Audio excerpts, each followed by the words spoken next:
ඉතින් කොහොමද ඔයාලට මම අද කියලා දෙන්න යන්නේ ඔයාලට මේ සැහැල්ලු කලිසම මහගන්නේ කොහොමද කියලා පොඩි ළමයින්ට.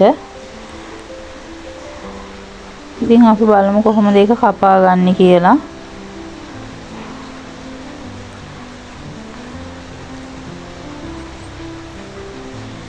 මේ විදිහට රෙදි කොටසක් අරගෙන හොඳ පිට තියලා මම නවා ගන්නවා.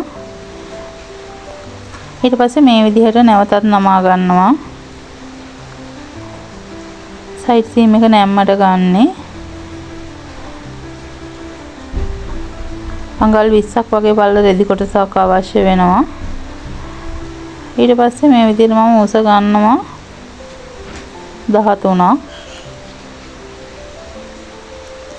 මම මේ විදිහට මාක් කර ගන්නවා. ඊට පස්සේ මේ 13 තමයි උස අරගෙන තියෙන්නේ. ඊට පස්සේ උඩින් ඉඳන් මේ විදිහට 13ක් මාක් කරලා මම නැවතත් අඟල් 8ක් කරු උස මාක් කර ගන්නවා. මේ විදිහට නැවතත් මේ පැත්තට අඟල් 8ක් මාක් කරගෙන එතන ඉඳන් අඟල් 2ක් නැවතත් මාක් කර ගන්නවා ඉස්සරහට.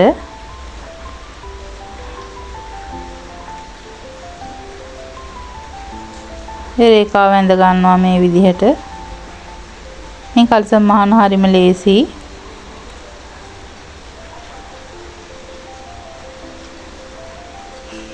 සැහැල්ලුවට අඳින කලිසමක් මේක. ඊට පස්සේ මේ විදිහට මේ අඟල් 8 මාක් කරලා ඉන රේඛාවේ අඟල් 8 මාක් කරපු තැන ඉඳන් පල්ලෙහාට රේඛාව යා කර ගන්නවා. මේ විදිහට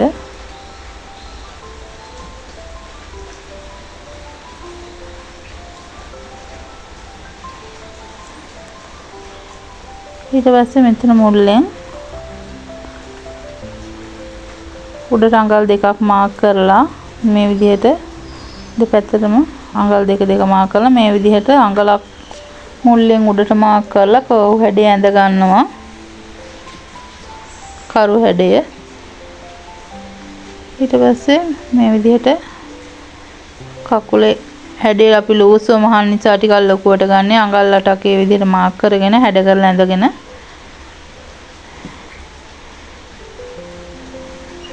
ඉලාස්ටික් එක සඳහා අඟලක් තියා ගන්නවා ඉනට.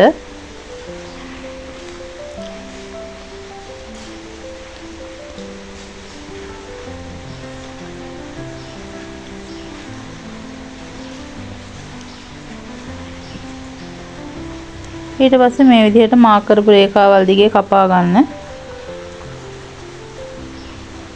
වල රේඛාවල් පේන්නේ නැතුව ඇති. මේ විදිහට මම මාක් කරපු රේඛාව දිගේ කපා ගන්නෙ. ප්ලාස්ටික් එක සඳහා මාක් කරපු ඉන රේඛාවෙන් මේ විදිහට කපා ගන්න.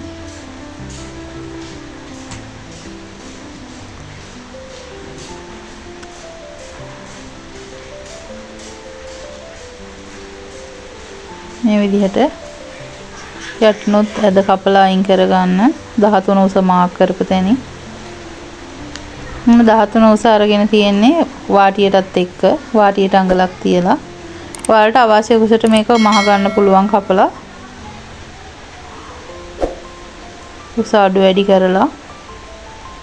මේ ඊට පස්සේ මේ විදිහට හොඳ පිට තියෙන මේ විදිහට පළ දෙක නම් මේ වගේ කරු හැඩය මහ ගන්නවා. මම ඔලොක් එකේ මහ ගන්න. සිංගල් නීල් එකේ උනත් මහන්න පුළුවන්. මේ විදිහට තමයි එන්නේ මහ ගත්තාම මම ඉතින් දෙපැත්තම මහ ගත්තා.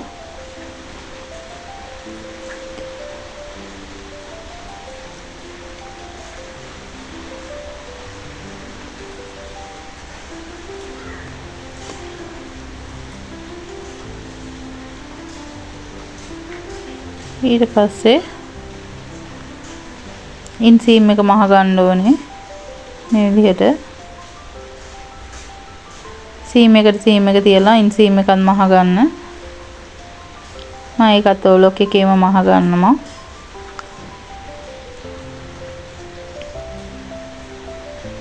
මේ විදිහට තමයි එන්නේ මහල හරව ගත්තාම. දැන් ඊළඟට අපිට තියෙන්නේ මේකේ ඉනත් ඕලොක් කරගත්තා. ඕලොක් කරන්නේ නැතුවත් මහන්න පුළුවන් නමලා. ඊට පස්සේ තියෙන ඉලාස්ටික් එක දාගන්න සහ වාටිය මහ ගන්න. හැම එක මේ විදිහට අඟල් භාගයට නමලා මහ ගන්න. දෙපාරක් නමලා නැත්නම් ඕලොක් කරලා මහ ගන්නත් පුළුවන් එකපාරෙන් නමලා. ඊට පස්සේ මේ විදිහට අපිට ඉලාස්ටික් එක දාලා වටේ මහ ගන්න තියෙන්නේ. අපි බලමු කොහොමද ඉලාස්ටික් එක මහ ගන්න කියලා. මේ විදිහට මම ඉලාස්ටික් කොටසක් අරන් තියෙනවා. 20යි භාගයක් දිගට මෙහෙම වසි භාගයකටත් එක්ක මේක ඔයාලට අවශ්‍ය ඉන ප්‍රමාණයට අරගන්න පුළුවන්. අඩු වැඩි කරලා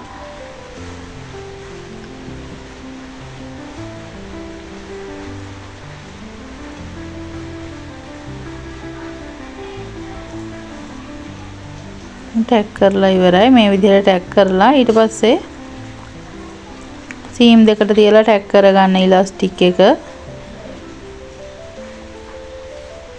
මේ වගේ හරි මැද මාක් කරලා අනිත් පැත්තෙත් මාක් එකක් දාගෙන මේ විදිහට ටැග් කරලා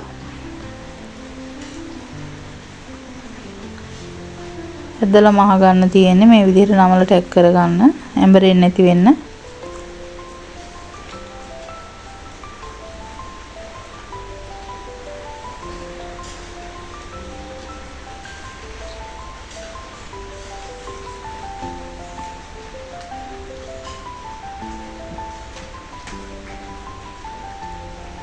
ඉතින් යාළුවනේ ඔයාලා තවමත් මගේ channel එක බලන්නේ මාව subscribe කරලා නෙමෙයි නම් subscribe කරලා bell icon එකත් click කරලා all දාලා තියාගන්න. මම දාන වීඩියෝ වලට බලන්න පුළුවන්.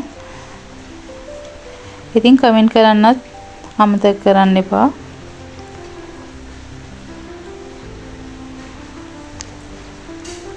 ඊට පස්සේ මේ විදිහට ටැග් කරලා ඉවරුණාට පස්සේ ඇදලා මහ ගන්න තියෙන්නේ මේ විදිහට නමලා හොඳට බලා ගන්න. මේ ආකාරයට එතනින් පටන් අරගෙන ඇදලා ඉලාස්ටික් එක බැලන්ස් කරලා අල්ල ගන්න. ඊට පස්සේ මහගෙන යන්න තියෙන්නේ.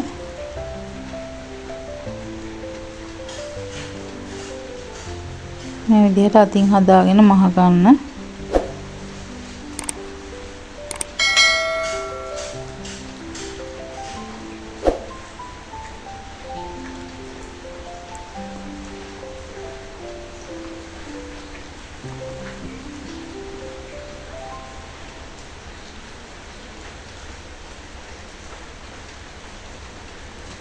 වටේම ඇදලා මහ ගන්න මේ විදිහට.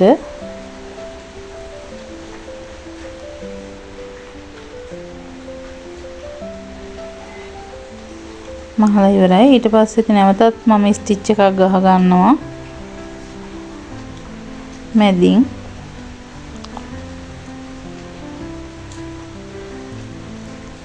හොඳ නිමාවක් එන්න ඕන නිසා මම නැවතත් තවත් ස්ටිච් එකක් ගහ ගන්නවා ඉනට.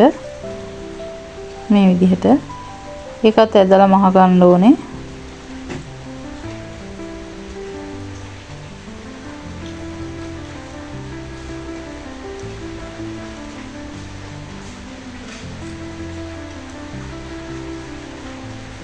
මේ විදිහට වටේම මහ ගන්න.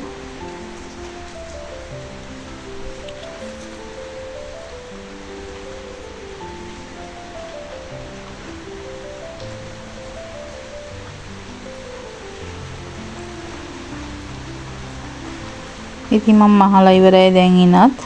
ඊට පස්සේ තියෙන්නේ වාටි දෙක මහ ගන්න විතරයි.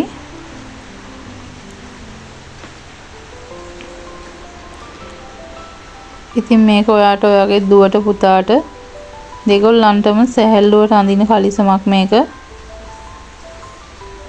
මේ විදිහට මහ ගන්න පුළුවන්.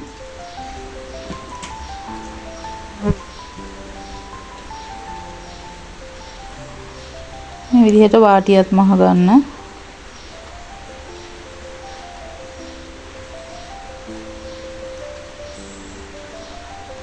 ඔයාලට කැමති නම් මේක ඕලොක් කරලා එකපාරක් නමලා මහ ගන්නත් පුළුවන්. නැත්නම් මේ විදිහට දෙපාරක් නමලා මහ ගන්න. අඟල් භාගෙට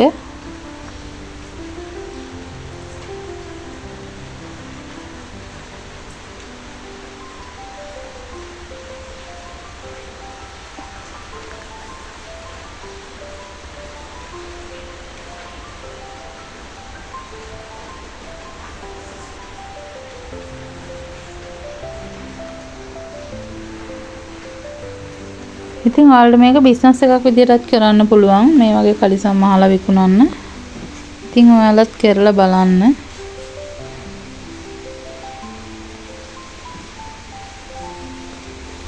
ඉතින් ඉතා ආදරයෙන් ඉල්ලා සිටිනවා මාව subscribe කරලා bell icon එක click කරලා ඕල් දාලා තියාගන්න. ඔයාලට මම දාන වීඩියෝ බලන්න පුළුවන් එතකොට.